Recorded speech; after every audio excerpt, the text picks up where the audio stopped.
Good evening to our viewers watching on television and those joining us online across our social media platforms. I am Adana Doric with the Thursday, June 25th edition of the Guyana TV9 News. In the headlines tonight, President Ali deploys overnight emergency relief after storm ravages ESSEQUIBO coast. Government announces explosive stipend boost for NDC and RDC officials. Attorney General Anil Nandlal rejects censorship claims, defends social media regulations for minors. Minister Persaud urges seniors to guard pensions and property against family exploitation. NIS partners with MMG, MONEYGRAM, and Bill Express to expand pension access across Guyana. Cop confesses to murder of missing Cuban woman, body found in East Coast DEMERARA bush. And search on 4 missing fishermen whose boat capsized during heavy winds. Now for the news in depth. President Dr. Mohamed Irfan Ali mobilized overnight emergency teams along the ESSEQUIBO coast after powerful storm winds and heavy rain severely damaged over 120 roofs, including homes, schools, and government buildings. Emergency responders from the CDC and GDF launched rapid relief operations, distributing tarpaulins for temporary shelter and immediately initiating repair works on critical public infrastructure such as the Flora Nursery School and the Guyana Fire Service quarters in Anna Regina.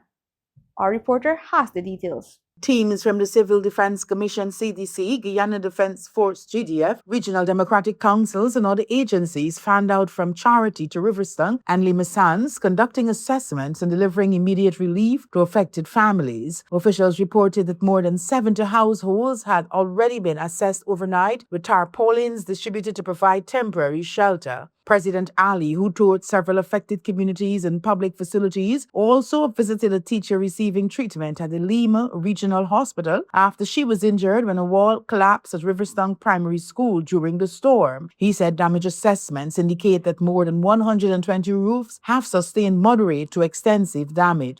And the installation also of roof. We are hoping that by tomorrow evening, at least all the residents would have their roof completely restored.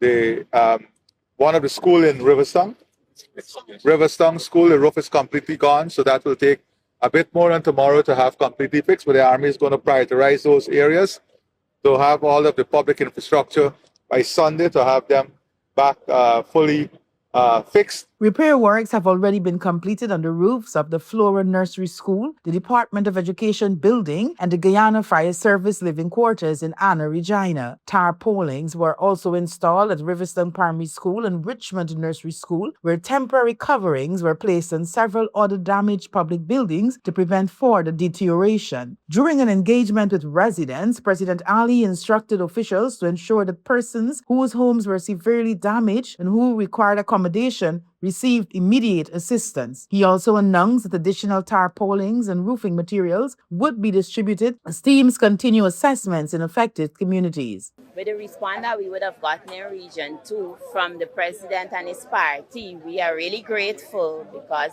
most persons are traumatized about the situation. We have never seen such an ordeal in ESSEQUIBO today. I was on the road and it wasn't a nice sight seeing zinc blowing here, there, and everywhere. President Ali praised emergency responders, regional officials, engineers, and residents for the swift response, describing the weather event as producing explosive winds. He said the focus remains on restoring homes, assisting vulnerable residents, and repairing public infrastructure, with authorities aiming to have critical government buildings and schools substantially restored within days as recovery efforts continue across the ESSEQUIBO coast. Melanie Mars, Guyana TV9 News. Attorney General and Minister of Legal Affairs Anil Nandlal defended the government's nationwide consultations on regulating children's social media access, emphasizing the initiative aims to protect minors from harmful content rather than impose censorship. Nandlal highlighted that the success of future legislation depends on public participation, particularly from parents and guardians, to help balance technological access with safety. Here's more. Speaking on the issue, Attorney General Nandlal stressed that the proposed legislative framework is aimed solely at protecting minors from harmful online content. The Attorney General said the consultations are intentionally broad because the success of any future legislation will depend heavily on the involvement of parents, teachers, guardians, and others who play a direct role in the lives of children. He explained that unlike other laws, regulations governing children's use of social media cannot be enforced by the state alone, making public participation a critical component of the process. This is so important because we are dealing with our country's most precious asset, our children. I said that the consultation has to be widespread because it requires the input, the cooperation, and the invaluable support of the parents, the teachers, the guardians, and those who are in authority in relation to children. He noted that while social media offers educational and informational opportunities for young people, it also exposes them to pornography, violence, and other inappropriate content that can negatively impact their development. According to the AG, the government's objective is to establish safeguards that strike a balance between access to technology and the protection of children from online harm. Attorney General Nandlal further emphasized that parents will play a central role in ensuring compliance with any future legislation, as the government cannot monitor children's online activities within private homes. He said the ongoing consultations are therefore intended not only to gather feedback, but also to educate families and communities about the risks children face in the digital environment and the measures needed to address them. The parents need to play a role in ensuring that the law is complied with. And that is why we are doing this type of engagement and education at the same time. And yet,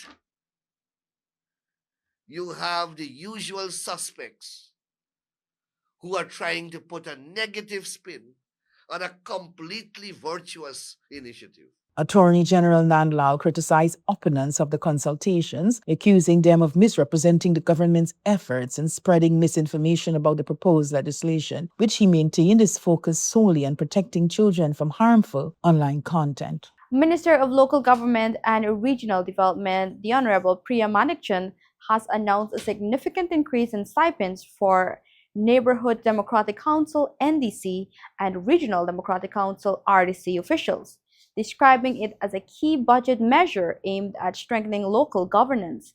Details in this report. The increases approved under the 2026 national budget will see major jumps in monthly payments for chairpersons, vice chairpersons, councillors, and regional representatives. Minister Manikchand said the long-awaited adjustments are now ready for implementation after administrative processes were completed with the Ministry of Finance, and payments will begin reaching local government officials within days. We had said that we would move the Neighborhood Democratic Council stipends from the chair getting 10,000 to 50,000, vice chair moving from 5,000 to 40,000, and councillors moving from 3,000 to 30,000. And we're about to do that. The minister further clarified how the new rates will apply across local government tiers, noting that both NDC and regional officials are included in the increase. You're going to get $50,000 if you're a chair of an NDC, $40,000 if you're a vice chair of an NDC, and $30,000 if you're a councillor of an NDC. And for the regional councillors, you're going to get moved from $30,000 to $50,000. The announcement affects more than 70 NDC chairpersons and vice chairpersons, along with over 1,000 councillors nationwide, marking one of the most significant stipend adjustments in recent years. Under the new structure, NDC chairpersons will now receive $50,000 monthly, vice chair $40,000, and councillors $30,000, representing sharp increases across all categories. Regional Democratic Council members will also see their stipend rise from $30,000 to $50,000, aligning them with their revised compensation framework for local governance officials. The government says the increases are intended to improve the functioning of local democratic bodies by providing greater support to those serving at the community level. Officials have framed the move as part of a broader effort to strengthen grassroots governance and improve service delivery across regions, while also raising expectations for accountability and performance among local representatives. Adana Dark, Guyana TV9 News. His Excellency President Dr. Mohamed Irfan Ali has extended Guyana's condolences and support to the people of Venezuela following the devastating earthquake that struck the country. In a message of solidarity, President Ali expressed sympathy to those affected and reaffirmed Guyana's willingness to assist during the crisis.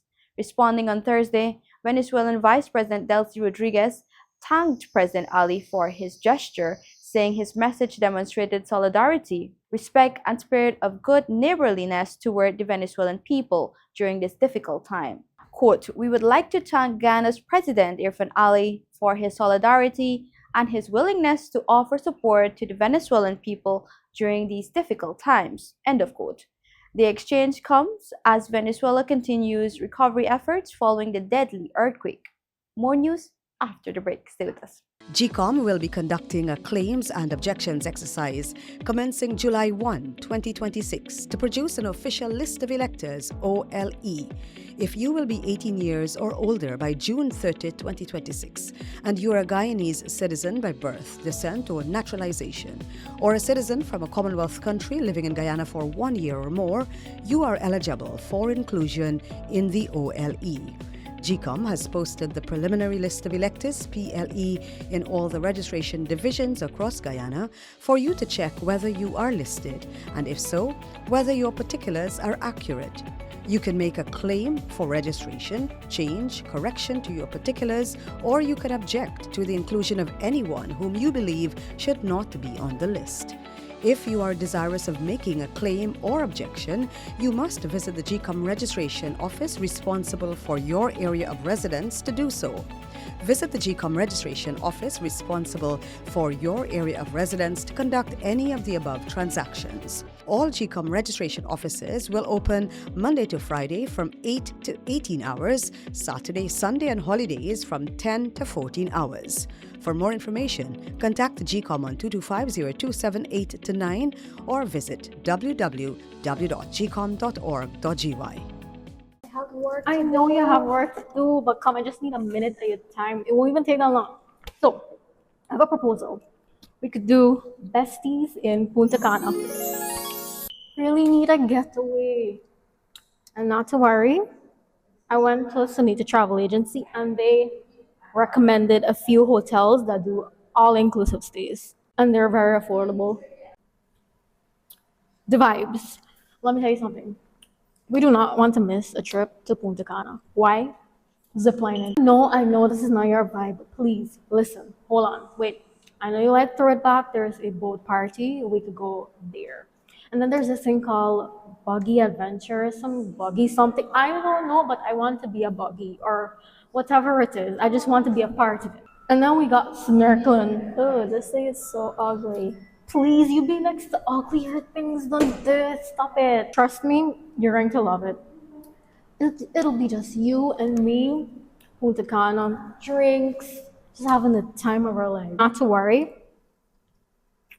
We've got many flight options, and they made sure that they went through it with me. The prices are affordable. Trust me. I know you like thinking about the budget or whatever. Remember the time when we went and we missed the flight? Yeah, when we booked with Sunita Travel Agency, even if it happens, with slim chance, they'll know what to do and we won't be stranded like we did the last time. This solid plan. You, me, Punta Cana. Cheap. It won't even hurt your pocket. Please say yes. Yes. Welcome back. You're watching the Guyana TV9 News Bulletin. A serving police constable has confessed to the fatal shooting of his Cuban national girlfriend, 26-year-old Danelle Penique Gomez, whose disappearance last week triggered an extensive search that ended with the discovery of her decomposed body in a clump of bushes along the east coast of Demerara.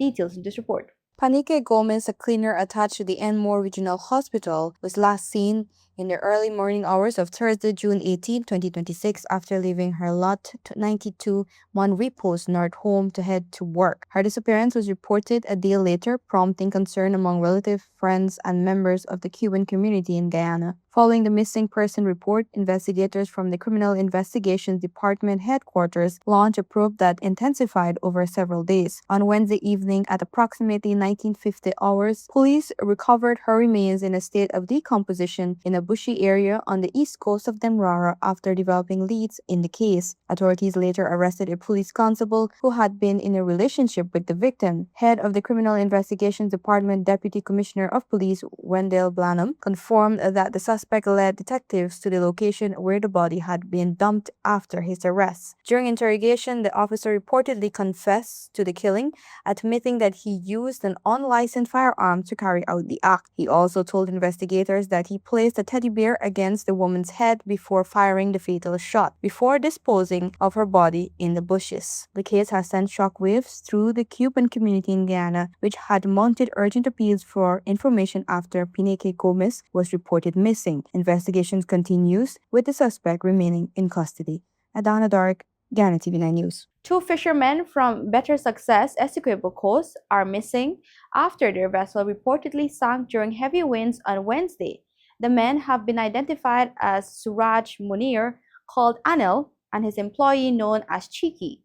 Relatives said they lost contact with the fishermen during the adverse weather, and efforts to reach them have been unsuccessful. The vessel is believed to have sunk. Meanwhile, Munir's father, Swela Ramdial, who was fishing in a separate boat, managed to swim ashore safely but lost his vessel and engine. Search efforts are ongoing as relatives and authorities continue to look for the missing men. Human Services and Social Security Minister MIN.PERSAUD strongly warned senior citizens against financial exploitation, urging them to protect their pensions and retain ownership of their property during their lifetimes. Speaking out against growing economic elder abuse, Minister Persaud emphasized that pension funds belong solely to the seniors, not relatives or caregivers, and encouraged the use of legal wills over premature property transfer to safeguard their independence. Speaking on Guyana's tradition of extended family support, Minister Persaud acknowledged the vital role many grandparents have played in raising children and supporting households over the years. She said that after a lifetime of contributions to their families and communities, seniors deserve unconditional love, respect, and support in return. The minister expressed concern about the growing issue of economic and financial abuse affecting elderly citizens. She noted that in some cases, family members take control of or misuse pension payments, depriving seniors of resources meant for their personal needs and well-being. The expectation is that you should receive unconditional love. You should receive support. And more importantly, your pension money should be yours. Yours, not anybody else's. I say it because this is a contribution to the senior citizens of our country for whatever they want to do with it. The minister assured seniors that officers from the Ministry of Human Services and Social Security are working to address such situations and provide assistance when necessary. According to Minister Persaud, ministry personnel will continue engaging with elderly citizens to ensure that unfair advantage is not taken of them and that their rights are protected. The minister also used the opportunity to caution seniors against prematurely transferring ownership of their homes and property to relatives. She emphasized that a parent's property is not automatically an entitlement for family members and should remain under the control of its owner for as long as they are alive. Encouraging seniors to make legal wills instead, Minister Persaud said this approach offers greater security and peace of mind. I am only sorry that a lot of you don't have the members of your family here with you, because it's them I want to talk to. Their parents' property is not an entitlement to them. It is yours to do with as you wish. But I want to, as I always do, encourage you, don't sign over nothing when you are alive. Human Services Minister's remarks underscored the government's ongoing efforts to promote the dignity, protection, and financial security of Guyana's senior citizens. Melanie Morris, Guyana TV9 News. More news after the break. Stay with us.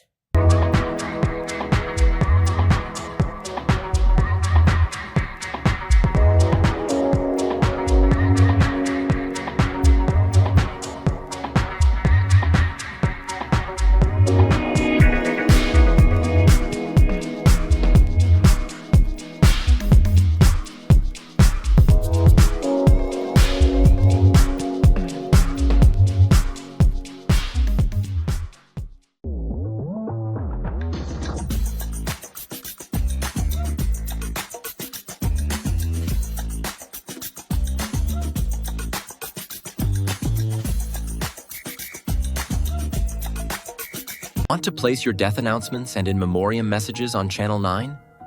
Call 592-761-5006, 710-5008, 600-5006. Or visit our office at Lot 85A Lamaha Street, Albertown, Georgetown, Century 21 Building. Guyana, Channel 9 is now Guy TV9, proudly under new management. We're building stronger with a balanced and open platform for all advertisers. Whether you're promoting a business, service, or event, your message belongs right here. So choose your spot, news, prime time, or anytime, and reach viewers across Guyana. With affordable rates and professional service, Guy TV9 is your partner in progress. So visit us at Lot 21A, Lamaha Street, Georgetown, in the Century 21 building, or call 600-5006 or 761-5006. Guyana TV9. New leadership, fresh outlook, real results.